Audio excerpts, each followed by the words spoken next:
अपनी छत। किराए के मकान में पूरा जीवन काट देने वाले दीनानाथ वर्षों से अपने मन में खुद ही छत की इच्छा दबाए हुए थे। एक एक करके जवाबदारी आती ही जा रही थी, जिन्हें निपटाते हुए अब वह 55 वर्ष के हो गए थे। आखिरकार सेवानिवृत्ति होने के पहले उन्होंने एक फ्लैट अपने नाम बुक कर ही लिया। पूरे परिवार में खुशी की लहर दौड़ गई।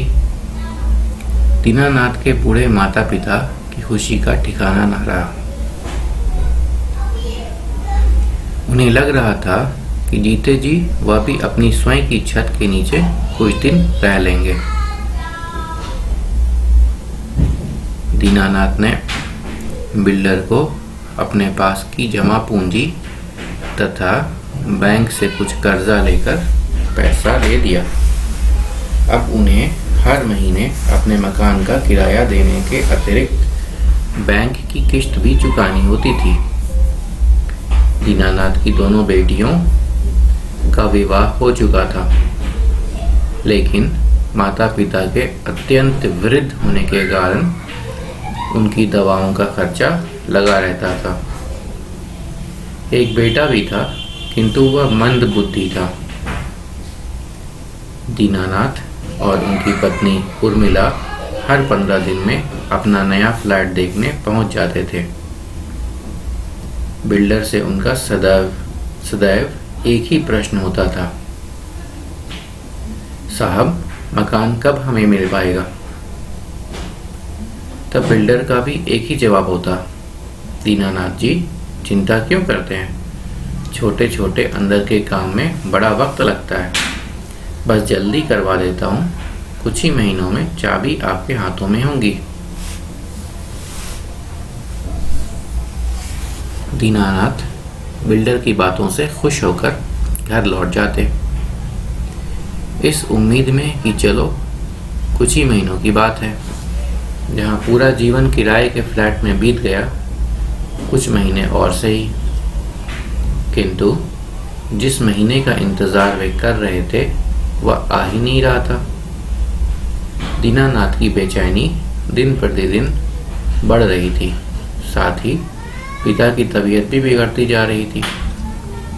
दीनानाथ को अब नकारात्मक विचार सताने लगे थे। फ्लैट कब मिलेगा भी या नहीं, पिताजी देख पाएंगे या नहीं। दीनानाथ बहुत ही शांत स्वभाव के व्यक्ति थे, इसलिए वह बिल्डर से अधिक कुछ भी नहीं कह पाते थे। अत्यंत मध्यम वर्गीय परिवार के लिए खुद की छत होना बड़े ही सौभाग्य की बात होती है, किंतु लाखों में खेलने वाले आलीशान मकानों में रहने वाले बिल्डर उनके दर्द को भला कहाँ समझते हैं। उनके लिए तो यह व्यापार पैसा छापने की मशीन मात्र ही होता है।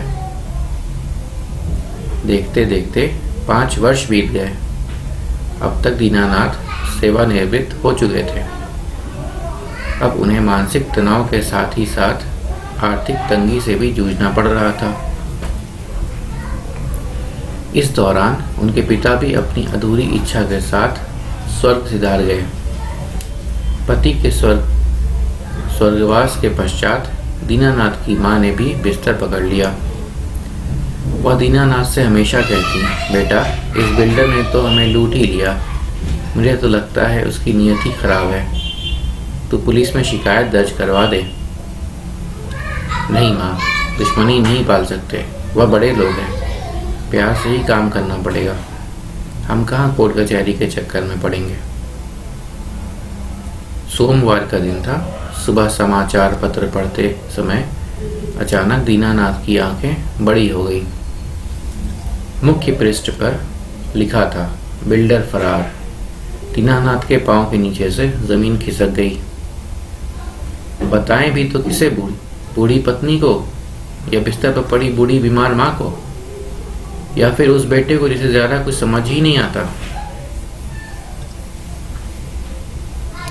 तभी दीनानाथ बिल्डर के ऑफिस जाने के लिए उठ खड़े हुए। वहां पहुंचकर उन्होंने देखा काफी लोगों की भीड़ एकत्रित थी। पुलिस भी थी और वह लोग भी थे जिन्होंने उन्हीं की तरह वहाँ फ्लैट बुक किए थे।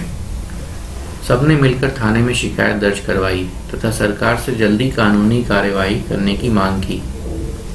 हमारे देश का सिस्टम बड़े ही आराम से काम करता है, चाहे वह कोर्ट में चल रही गतिविधियां हो या किसी मध्यम वर्गीय परिवार की जीवन भर की कमाई से बना फ्लैट, जो उसके लिए सब कुछ है किंतु उसे मिल नहीं पा रहा है।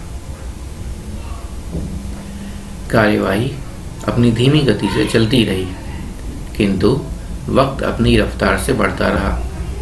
अपने फ्लैट के जिस सपने के साथ दीनानाथ के पिता चले गए, उसी सपने के साथ उनकी मां ने भी दम तोड़ दिया। दीनानाथ अपनी पत्नी उर्मिला से अक्सर कहते, उर्मिला, माँ बाप तो बेचारे चले गए, अरमानों के साथ लेकर। हमें भी हमारे जीवन में यह फ्लैट मिल पाएगा या नहीं? झूठा ही सही, किंतु उर्मिला हमेशा सकारात्मक जवाब देती थी। जरूर मिलेगा, क्यों नहीं मिलेगा? देरी से सही, किंतु भगवान हमारे साथ ऐसा अंधेर नहीं करेंगे। आखिर हमने किसी का क्या बिगाड़ा है? थोड़ा और धैर्य रखिए, एक दिन हमें इंसाफ अवश्य ही मिलेगा। और कितना धैर्य रखूं उर्मिला? अब तो लगता है हम भी किराए के मकान से ही। अरे आगे कुछ ना कहो आप, सब ठीक होगा। मुझे केवल मोहन की चिंता होती है उर्मिला। यदि हमारा घर हो, तुम्हारे बाद भी उसे यहाँ वहाँ दर दर की ठोकरें ना खानी पड़े, बार बार घर ना बदलना पड़े, वह बेचारा यह सब कैसे कर पाएगा?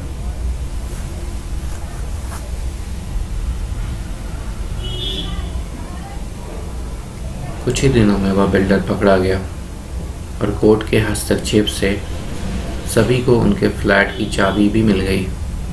अंततः दीनानाथ के जीवन में खुशियां भर देने वाला वह पल भी आ ही गया। गृह प्रवेश का मुहूर्त भी निकाल लिया गया, किंतु अचानक मिली हुई इस खुशी को दीनानाथ संभाल नहीं पाए।